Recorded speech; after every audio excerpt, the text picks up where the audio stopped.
안녕하세요. 오늘은 많은 어르신들이 고민하시는 검버섯과 기미 이야기를 나눠보려고 합니다. 거울을 보실 때마다 손등이나 얼굴에 생긴 갈색 반점들 때문에 한숨을 쉬신 적이 있으실 텐데요. 나이 들면 당연히 생기는 거라며 체념하고 계시는 분들이 정말 많아요. 하지만 오늘 제가 전해드릴 이야기를 들으신다면 생각이 바뀌실 거예요. 사실 검버섯과 기미는 단순히 나이 때문에 생기는 게 아니거든요. 원인을 제대로 알고 올바른 방법으로 관리하면 충분히 예방할 수 있고 이미 생긴 것도 개선할 수 있어요.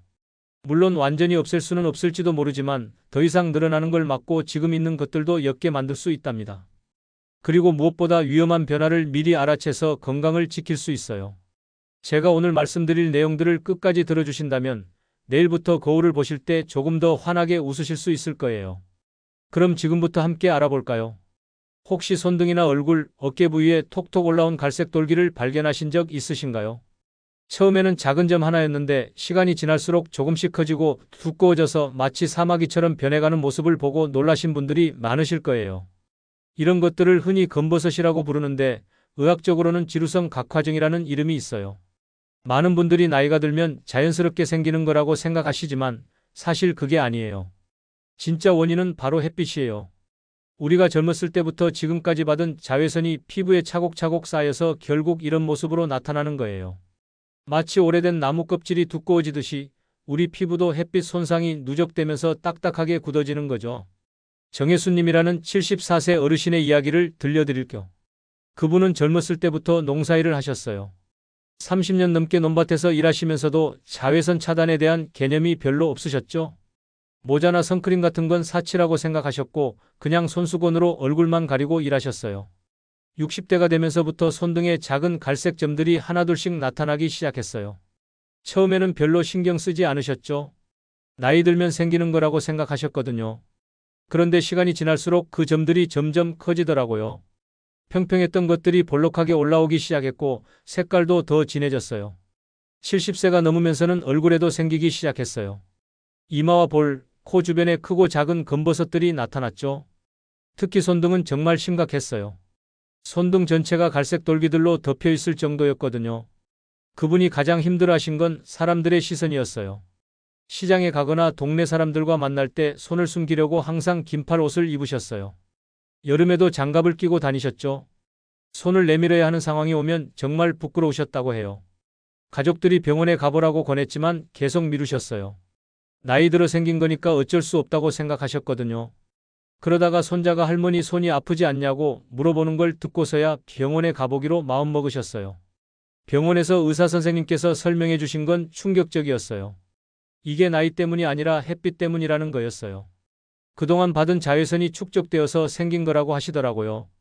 그리고 지금이라도 제대로 관리하면 더 이상 늘어나는 걸 막을 수 있다고 하셨어요. 그날부터 그분의 생활이 바뀌었어요. 외출할 때는 반드시 선크림을 바르고 챙이 넓은 모자를 쓰기 시작하셨어요. 처음에는 번거로웠지만 점점 습관이 되었죠. 그리고 양산도 하나 장만해서 가까운 거리를 걸을 때도 햇빛을 피하셨어요. 6개월 정도 지나면서부터 변화가 나타나기 시작했어요. 새로운 검버섯이 생기는 속도가 현저히 줄어든 거예요. 예전에는 한 달에 서너 개씩 새로 생겼는데 이제는 두세 달에 하나 정도만 생기더라고요. 이미 있던 것들도 색이 조금씩 옅어지는 것 같았어요. 1년 후 병원에서 다시 검사를 받아보니 의사 선생님도 놀라셨어요. 새로 생긴 검버섯의 개수가 확실히 줄었고 기존에 있던 것들도 진행이 거의 멈췄다고 하시더라고요. 무엇보다 그분이 가장 기뻐하신 건 마음의 변화였어요. 이제는 사람들과 만날 때 손을 숨기지 않으세요. 물론 완전히 없어지지는 않았지만 더 이상 늘어나지 않는다는 확신이 자신감을 되찾아 주었거든요. 검버섯을 예방하는 가장 확실한 방법은 바로 햇빛 차단이에요. 외출하기 30분 전에는 반드시 선크림을 발라주시고 특히 손등과 얼굴처럼 자주 노출되는 부위는 더욱 신경 써주세요. 그리고 챙이 넓은 모자나 양산을 활용하시는 것도 좋아요. 두피도 잊으면 안 돼요. 머리카락이 얇아지신 분들은 두피도 햇빛에 그대로 노출되거든요. 모자를 쓰시거나 양산을 사용해서 두피까지 함께 보호해주세요. 이번에는 기미에 대해 말씀드려 볼게요. 혹시 거울을 볼 때마다 얼굴 양쪽 볼에 얼룩덜룩하게 번져있는 갈색 반점 때문에 속상하신 적 있으신가요? 특히 광대뼈 부근이나 이마, 위십술 주변에 마치 지도처럼 퍼져 있는 모습을 보고 충격받으신 분들이 많으실 거예요. 기미는 검버섯과는 조금 다른 원인으로 생겨요. 물론 자외선도 중요한 역할을 하지만 여성 호르몬의 변화가 가장 큰 영향을 미치죠. 특히 임신이나 폐경기를 거치면서 호르몬 균형이 바뀔 때 기미가 급격히 늘어나는 경우가 많아요. 그런데 여기에 스트레스나 수면 부족, 잘못된 화장품 사용 등이 더해지면 상황이 더욱 악화되죠. 기미는 단순히 피부 표면의 문제가 아니라 우리 몸 전체의 균형과 관련이 있는 거예요. 김성희님이라는 66세 은퇴 교사분의 경험을 들려드릴게요. 그분은 젊었을 때부터 피부가 깨끗하기로 소문났던 분이에요. 40대까지도 기미나 주근깨 하나 없이 깨끗한 피부를 유지하셨죠. 주변에서 피부 관리 비결을 물어볼 정도였어요. 그런데 50대 중반 폐경이 시작되면서부터 변화가 나타났어요. 처음에는 양쪽 광대뼈 부근에 작은 갈색점 몇 개가 생겼어요. 단순한 색소 침착이라고 생각하고 별로 신경 쓰지 않으셨죠? 하지만 시간이 지날수록 그 점들이 점점 커지고 짙어졌어요. 그리고 개수도 늘어나기 시작했죠. 1년 정도 지나자 양쪽 볼 전체에 마치 나비가 날개를 편 것처럼 기미가 퍼져 있었어요. 그분이 가장 힘들어하신 건 동료 교사들의 반응이었어요. 얼굴이 많이 어두워졌네. 화장을 진하게 해도 가려지지 않는구나 같은 말들을 들을 때마다 상처를 받으셨어요. 은퇴를 앞둔 시점이어서 스트레스도 많으셨는데 그런 말들이 더욱 마음을 무겁게 만들었죠. 화장으로 가리려고 했지만 한계가 있었어요. 파운데이션을 두껍게 발라도 기미는 그대로 비쳐 보였어요. 오히려 화장이 두꺼워 보여서 더 부담스러웠죠. 사진 찍는 것도 피하게 되고 사람들과 마주보고 대화하는 것도 어색해졌어요. 은퇴 후에는 상황이 더 악화됐어요. 집에서 보내는 시간이 늘어나면서 밤늦게 텔레비전을 보거나 책을 읽는 일이 많아졌어요. 자연스럽게 수면 패턴이 불규칙해졌고 스트레스도 쌓여갔죠. 기미는 더욱 진해져서 화장을 해도 잘 가려지지 않을 정도가 되었어요. 그러던 중 우연히 피부과 강의를 들을 기회가 있었어요.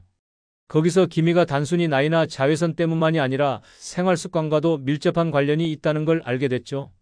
특히 수면과 스트레스 관리가 정말 중요하다는 걸 깨달으셨어요. 그날부터 생활 패턴을 바꿔보기로 하셨어요. 우선 수면 시간을 규칙적으로 만들었어요. 밤 11시에는 반드시 잠자리에 들고 아침 7시에 일어나는 생활을 시작하셨죠. 처음에는 습관을 바꾸기가 쉽지 않았지만 한 달 정도 지나니까 자연스러워졌어요. 그리고 자외선 차단에도 신경을 쓰기 시작하셨어요. 집안에서도 창가 근처에 있을 때는 선크림을 발랐고 외출할 때는 모자와 양산을 꼭 챙기셨어요. 특히 오전 10시부터 오후 4시 사이에는 가능하면 외출을 피하려고 노력하셨죠. 스트레스 관리도 중요하게 생각하셨어요. 요가나 명상 같은 걸 배워보려고 했지만 쉽지 않아서 대신 매일 30분씩 산책을 하기로 하셨어요. 동네 공원을 천천히 걸으면서 마음을 비우는 시간을 가지셨죠. 6개월 정도 이런 생활을 지속하신 후부터 변화가 나타났어요. 새로운 기미가 생기는 속도가 확실히 줄어들었고 기존에 있던 기미들도 색이 조금씩 옅어지는 것 같았어요. 특히 가장자리 부분은 확실히 연해진 게 눈에 보였어요. 1년 후에는 더욱 뚜렷한 변화를 느끼셨어요. 기미가 완전히 없어지지는 않았지만 화장을 하면 자연스럽게 가려질 정도로 옅어졌어요. 무엇보다 새로운 기미가 거의 생기지 않아서 안심이 되었다고 하시더라고요. 주변 사람들도 변화를 알아차렸어요. 얼굴이 밝아졌네, 피부가 좋아 보인다 같은 말을 들을 때마다 정말 기뻤다고 해요. 자신감도 되찾으셨고 사진 찍는 것도 더 이상 부담스럽지 않으셨어요. 기미 관리의 핵심은 자외선 차단과 규칙적인 생활이에요. 하루 2번, 오전과 오후 외출 전에는 반드시 자외선 차단제를 발라주세요.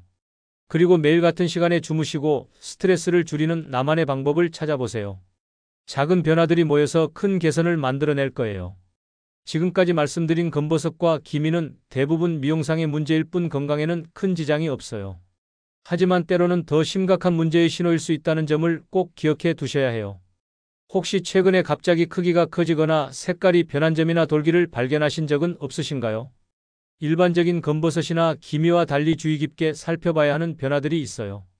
갑자기 크기가 커지거나 색깔이 검게 변하거나 피가 나거나 따가운 증상이 있다면 단순한 노화 현상이 아닐 가능성이 있어요. 이런 경우에는 피부암이나 다른 피부 질환의 가능성을 배제할 수 없거든요. 특히 광선각화증이라는 질환은 초기에 발견하면 쉽게 치료할 수 있지만 방치하면 피부암으로 발전할 수 있어서 주의가 필요해요. 햇빛을 많이 받은 부위에 생기는 거칠고 딱딱한 병변인데 검버섯과 비슷해 보여서 놓치기 쉬워요. 박명호님이라는 71세 전직 공무원분의 경험을 들려드릴게요. 그분은 젊었을 때부터 등산을 정말 좋아하셨어요. 매주 주말이면 산에 가서 하루 종일 트레킹을 즐기셨죠. 30년 넘게 이런 생활을 하시면서도 자외선 차단에 대해서는 별로 신경 쓰지 않으셨어요. 60대 후반부터 두피에 작은 딱지 같은 게 생기기 시작했어요. 머리카락이 많이 빠져서 정수리 부분이 환히 드러나 있었는데 그 부위에 울퉁불퉁한 딱지들이 하나둘씩 나타났죠. 처음에는 비듬이나 상처려니 하고 무심히 넘기셨어요. 그런데 시간이 지나도 그 딱지들이 없어지지 않더라고요. 오히려 조금씩 더 두꺼워지고 거칠어졌어요. 간혹 목욕할 때나 머리를 감을 때 건드리면 살짝 피가 나기도 했고요. 그래도 크게 아프지 않고 생활에 지장이 없어서 그냥 두셨어요. 6개월 정도 지나면서부터는 개수가 늘어나기 시작했어요. 처음에는 2~3개였는데 어느새 5~6개로 늘어났죠. 크기도 조금씩 커져서 동전만 한 크기가 된 것도 있었어요. 색깔도 점점 진해져서 갈색에서 거의 검은색에 가까워졌어요. 가족들이 병원에 가보라고 권했지만 계속 미루셨어요. 남자분이라 그런지 병원 가는 걸 귀찮아 하셨거든요. 게다가 아프지도 않고 다른 사람에게 보이는 부위도 아니어서 급하지 않다고 생각하셨어요. 그러던 어느 날 이발을 하러 갔는데 이발사분이 걱정스럽다는 말씀을 하시더라고요.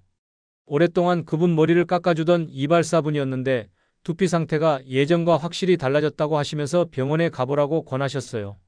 그제야 마음을 먹고 피부과에 가보셨어요. 의사 선생님께서 자세히 살펴보시더니 광성각화증이라고 진단하셨어요. 햇빛 손상이 누적돼서 생긴 병변인데 방치하면 피부암으로 발전할 가능성이 있다고 설명해 주셨어요. 다행히 조기에 발견해서 치료가 어렵지 않다고 하셨어요. 냉동치료라는 방법으로 병변 부위를 얼려서 제거하는 치료를 받기로 하셨죠. 액체 질소를 사용해서 병변을 얼리는 건데 시술 자체는 10분 정도로 금방 끝났어요. 시술 직후에는 치료 부위가 빨갛게 붓고 따가웠지만 며칠 지나니까 괜찮아졌어요. 2주 정도 후에는 딱지가 떨어지면서 새살이 돋아났고 한 달 후에는 거의 정상 피부로 회복됐어요. 하지만 모든 병변을 한 번에 치료할 수는 없어서 한 달에 한 번씩 병원에 가서 치료를 받으셨어요. 총 6개월 정도 걸려서 모든 병변을 제거하셨죠. 치료 과정에서 새로운 병변이 생기지 않도록 자외선 차단에도 신경을 쓰기 시작하셨어요. 치료가 끝난 후 1년이 지났는데도 새로운 병변이 생기지 않고 있어요. 의사 선생님께서는 6개월마다 한 번씩 정기검진을 받아보라고 하셨는데 지금까지 별다른 이상은 없다고 하셨어요. 그분은 지금 정말 후회하고 계세요. 진작 병원에 갔으면 간단하게 해결됐을 문제를 왜 이렇게 오래 끌었나 하고 말이에요. 그리고 젊었을 때부터 자외선 차단을 했으면 이런 일이 없었을 텐데 하고 아쉬워하시더라고요. 피부에 생긴 점이나 돌기가 갑자기 크기가 커지거나 색이 변한다면 주저하지 마시고 병원에 가보세요. 특히 피가 나거나 따갑거나 가려운 증상이 있다면 더욱 그래요. 조기에 발견하면 대부분 간단한 치료로 해결할 수 있어요. 병원에서는 냉동치료 외에도 레이저 치료나 수술적 제거 등 다양한 방법으로 안전하게 치료할 수 있어요. 중요한 건 변화를 놓치지 않고 적절한 시기에 전문의의 도움을 받는 거예요. 혹시 인터넷에서 식초팩이나 베이킹소다팩, 레몬즙으로 기미를 없앤다는 글을 보고 따라해 보신 적 있으신가요? 아니면 주변 분들로부터 이런저런 민간요법을 추천받아서 시도해 보셨을 수도 있을 텐데요. 안타깝게도 이런 잘못된 방법들이 오히려 피부를 망치는 경우가 너무 많아요. 특히 나이가 들수록 피부가 예민해지는데 검증되지 않은 자극적인 재료들을 함부로 사용하면 돌이킬 수 없는 손상을 입을 수 있거든요. 식초나 베이킹소다, 레몬즙 같은 재료들은 산성이 너무 강하거나 알칼리성이 강해서 피부에 화상을 일으킬 수 있어요. 특히 우리 나이대의 피부는 젊었을 때보다 훨씬 얇고 약해져 있어서 이런 자극에 더욱 민감하게 반응하죠. 이현숙님이라는 68세 시장 상인분의 경험을 들려드릴게요. 그분은 오랫동안 시장에서 과일 장사를 하셨어요. 아침 일찍부터 저녁 늦게까지 야외에서 일하시다 보니 자연스럽게 기미가 많이 생기셨죠. 특히 양쪽 볼과 이마에 크고 작은 기미들이 가득했어요. 젊었을 때는 일에만 몰두하느라 외모에 신경 쓸 겨를이 없었는데 60대가 되면서부터는 거울 볼 때마다 기미 때문에 마음이 아프셨어요. 손님들과 이야기할 때도 상대방이 자꾸 자신의 기미를 보는 것 같아서 불편하셨고요. 그러던 중 동네 지인으로부터 식초팩이 기미에 좋다는 이야기를 들으셨어요. 그분은 식초를 물에 희석해서 화장솜에 적셔 얼굴에 올려두면 기미가 없어진다고 하더라고요. 비용도 거의 들지 않고 집에서 간단하게 할 수 있다니까 시도해보고 싶으셨어요. 인터넷으로도 찾아보니 비슷한 내용들이 많이 나오더라고요. 식초의 산성이 각질을 제거하고 피부를 밝게 만들어준다는 설명들이었어요. 심지어 전후 사진까지 올려놓은 글들도 있어서 믿음이 갔죠. 처음에는 조심스럽게 시작하셨어요. 식초를 물에 많이 희석해서 손등에 테스트해 보셨는데 별다른 반응이 없더라고요. 그래서 안심하고 얼굴에 적용하기 시작하셨어요. 일주일에 두세 번 정도 식초팩을 하셨죠. 한 달 정도 지나니까 기미가 조금 연해진 것 같은 느낌이 들었어요. 그래서 더 확실한 효과를 보려고 식초 농도를 조금씩 높이기 시작하셨어요. 희석하는 물의 양을 줄이고 팩을 하는 시간도 늘리셨죠. 2개월째부터는 이상한 증상들이 나타나기 시작했어요. 팩을 하고 난 후 얼굴이 빨갛게 되고 따가운 느낌이 들었지만 각질이 제거되는 과정이라고 생각하고 계속하셨어요. 인터넷에서도 처음에는 이런 반응이 있을 수 있다고 나와 있었거든요. 그런데 3개월째 들어서면서부터는 상황이 심각해졌어요. 얼굴 전체가 붓고 빨갛게 되더니 물집까지 생기기 시작했어요.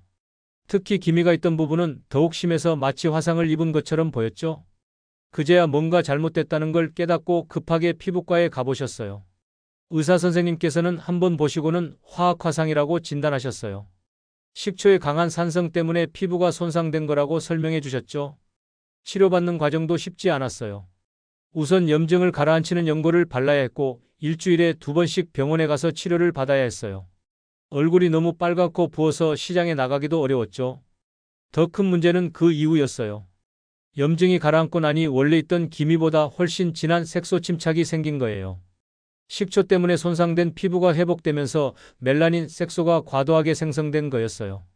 결국 원래 기미를 없애려다가 더 심한 색소 침착을 만든 셈이 된 거죠. 치료비도 많이 들었고 몇 달간 일상생활에도 큰 지장을 받으셨어요. 지금도 완전히 회복되지 않아서 레이저 치료를 받고 계세요. 그분은 정말 후회하고 계세요. 검증되지 않은 방법을 무작정 따라한 것도 그렇고 이상 증상이 나타났을 때 바로 중단하지 않고 계속한 것도 잘못이었다고 하시더라고요. 피부는 개인차가 정말 커서 어떤 사람에게는 괜찮은 것도 다른 사람에게는 독이 될 수 있어요. 특히 나이가 들수록 피부가 예민해지니까 검증되지 않은 민간요법은 절대 피하셔야 해요. 만약 피부에 조금이라도 이상이 생기면 즉시 사용을 중단하시고 병원에 가보세요. 혼자 판단하지 마시고 전문의의 도움을 받는 것이 가장 안전해요. 그렇다면 집에서 안전하게 할 수 있는 관리법은 없을까요? 병원 시술은 비용 부담도 있고 또 치료를 받아도 새로운 기미나 검버섯이 계속 생길 수 있으니까 평소 관리도 중요하잖아요. 다행히 집에서도 안전하게 사용할 수 있는 천연 재료들이 있어요. 중요한 건 자극적이지 않으면서도 피부에 도움이 되는 검증된 재료들을 선택하는 거예요. 들기름이나 들깨가루, 알로에 같은 재료들은 오랫동안 사용되어 온 안전한 재료들이에요. 또한 외부 관리만으로는 한계가 있어요. 우리 몸 안에서부터 건강해져야 피부도 좋아지거든요. 특히 비타민C가 풍부한 과일이나 항산화 성분이 많은 견과류 같은 음식들은 피부 건강에 직접적인 도움을 줘요. 정영자님이라는 70세 은퇴 간호사분의 이야기를 들려드릴게요. 그분은 간호사로 30년 넘게 일하시면서 야근도 많이 하시고 스트레스도 많이 받으셨어요. 50대 후반부터 기미와 잔주름이 늘어나기 시작했고 60대가 되면서는 얼굴 전체가 칙칙해 보였어요. 은퇴 후에 시간적 여유가 생기면서부터 피부 관리에 관심을 가지게 되셨어요. 하지만 비싼 화장품이나 병원 치료는 부담스러우셨죠. 연금 생활을 하시니까 경제적인 제약이 있으셨거든요. 그러던 중 옛날 시어머니가 해주시던 방법들이 생각나셨어요. 시어머니께서는 들기름이나 들깨를 이용해서 피부를 관리하셨는데 70세가 넘으셔도 피부가 정말 좋으셨거든요. 그때는 별로 신경 쓰지 않았는데 이제 와서 생각해보니 좋은 방법이었던 것 같았어요. 우선 들깨가루 팩부터 시도해 보셨어요. 들깨가루에 우유를 조금 넣어서 걸쭉하게 갠 다음 얼굴에 발라서 15분 정도 있다가 미지근한 물로 씻어내는 방법이었어요. 일주일에 한 번 정도 하셨죠? 처음 해봤을 때는 특별한 느낌이 없었어요. 하지만 피부가 촉촉해지는 것 같았고 무엇보다 자극이 전혀 없어서 안심이 됐어요. 한 달 정도 꾸준히 하시니까 피부톤이 조금 밝아진 것 같은 느낌이 들었어요. 그 다음에는 알로에 팩도 시도해 보셨어요. 화분에 기르던 알로에 잎을 잘라서 속살을 파내고 믹서에 갈아서 사용하셨어요. 이것도 일주일에 한 번씩 하셨는데 들깨가루 팩과 번갈아 가면서 사용하셨죠. 팩과 함께 식습관도 바꿔보기로 하셨어요. 간호사 시절에 영양학에 대해 공부했던 기억을 떠올리면서 피부에 좋은 음식들을 찾아서 먹기 시작하셨어요. 우선 비타민C가 풍부한 과일들을 매일 드시기로 하셨어요. 귤이나 오렌지, 키위 같은 과일들을 하루에 한두 개씩은 꼭 드셨죠. 특히 아침에 공복에 비타민C 과일을 드시면 흡수가 더 잘 된다고 해서 아침 식사 전에 드셨어요. 견과류도 꾸준히 드셨어요. 아몬드, 호두, 잣 같은 견과류를 하루에 한 줌씩 드시기 시작하셨죠? 처음에는 고소한 맛에 익숙하지 않으셨는데 먹다 보니 오히려 과자보다 건강한 간식이 되더라고요. 녹차도 하루에 두세 잔씩 마시기 시작하셨어요. 녹차에 들어있는 카테킨이라는 성분이 항산화 효과가 있어서 피부 노화를 늦춰준다고 해서요. 커피 대신 녹차를 마시니까 잠도 더 잘 오고 속도 편하더라고 하시더라고요. 이런 생활을 2개월 정도 지속하신 후부터 주변에서 변화를 알아차리기 시작했어요. 동네 분들이 얼굴이 밝아졌네, 피부가 좋아 보인다는 말씀을 해주셨어요. 본인도 거울을 볼 때 확실히 달라진 걸 느끼셨죠? 6개월 후에는 더욱 뚜렷한 변화가 나타났어요. 기미가 완전히 없어지지는 않았지만 확실히 옅어졌고 전체적인 피부 톤도 한 톤 정도 밝아진 것 같았어요. 무엇보다 피부에 윤기가 생겨서 건강해 보인다는 말을 자주 들으셨어요. 지금도 이런 관리를 꾸준히 하고 계세요. 천연팩은 일주일에 한두 번, 과일과 견과류는 매일 꼭 챙겨 드시고요. 비용도 거의 들지 않으면서 효과는 확실하다고 만족해 하시더라고요. 무엇보다 스스로 관리한다는 뿌듯함이 크다고 하세요. 비싼 제품에 의존하지 않고도 충분히 좋은 결과를 얻을 수 있다는 자신감이 생겼거든요. 천연팩을 할 때는 반드시 패치 테스트를 먼저 해보세요. 팔 안쪽 같은 예민한 부위에 조금 발라보고 24시간 후에 이상이 없으면 얼굴에 사용하시는 거예요. 그리고 일주일에 한두 번 정도가 적당하고 너무 자주 하면 오히려 피부에 부담이 될 수 있어요. 음식도 균형 있게 드시는 게 중요해요. 한 가지만 집중적으로 먹기보다는 다양한 종류를 조금씩 꾸준히 드시는 게 좋아요. 오늘 말씀드린 검버섯과 기미에 대한 이야기 어떠셨나요? 많은 분들이 나이 들면 어쩔 수 없다고 체념하고 계시지만 사실은 그렇지 않다는 걸 알아주셨으면 좋겠어요. 물론 이미 생긴 것들을 완전히 없앨 수는 없을지도 몰라요. 하지만 더 이상 늘어나지 않게 막을 수는 있고 지금 있는 것들도 옅게 만들 수 있어요. 그리고 무엇보다 위험한 변화를 미리 알아채서 건강을 지킬 수 있죠. 가장 중요한 건 하루아침에 변화를 기대하지 않는 거예요. 피부는 28일 주기로 재생되기 때문에 최소 2개월은 꾸준히 관리해야 변화를 느낄 수 있어요. 조급해하지 마시고 천천히 하지만 꾸준히 관리해보세요. 자외선 차단, 규칙적인 생활, 올바른 식습관, 안전한 천연관리. 이 4가지만 기억하시면 돼요. 특별하거나 어려운 방법이 아니라 누구나 할 수 있는 간단한 것들이에요. 혹시 지금 거울을 보며 속상한 마음이 드신다면 오늘부터 작은 실천 하나를 시작해보세요. 선크림 바르기, 모자 쓰기, 비타민C 과일 하나 먹기 같은 정말 작은 것부터 말이에요. 꾸준히 관리하신다면 분명히 3개월 후, 6개월 후에는 더 환하고 건강한 얼굴로 거울 앞에서 웃으실 수 있을 거예요. 여러분은 지금도 충분히 아름답습니다. 이제부터는 그 아름다움을 더 오래, 더 건강하게 지켜나가시길 바라요.